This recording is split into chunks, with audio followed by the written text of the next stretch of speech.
యేసయ్య వచ్చినప్పుడు, ఆయన తలుపు తట్టినప్పుడు ఎవరు మొదట తలుపు తీస్తారో వాళ్ళ లైఫ్ లోనికి ఏమొస్తుంది?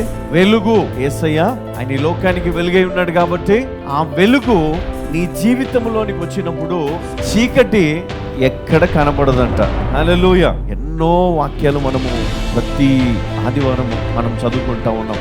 ఎన్నో సత్యాలు మనకు ఆ విశ్వాసాన్ని మనకు నేర్పించాయి. అదే ఆశతో వచ్చినవా, యేసయ్య దగ్గరికి ఆశతో వచ్చినవా, దావీదు కుమారుడా అంటే ఆయన ఏం చేశాడు? పో అన్నాడా? ఏమన్నాడమ్మా? నీకు ఇష్టమైతే నన్ను శుద్ధునిగా చెయ్యి అన్నాడు. మరి యేసయ్య ఏం చేశాడు? నువ్వు నమ్ముతున్నావా అన్నాడు.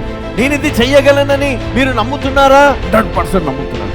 ఇది నువ్వు నాకు ఇవ్వగలవని, నువ్వు ఇస్తావని, నువ్వు నన్ను స్వస్థపరుస్తావని, బలపరుస్తావని, దీవిస్తావని, అభిషేకిస్తావని, ఇదిగో నేను ఆశపడిన ప్రతిదీ నాకు అనుగ్రహిస్తావని నేను 100% నమ్ముతున్నాను. నువ్వు చెప్పగలవా? నువ్వు చెబితే పొందుకుంటాం. హల్లెలూయా.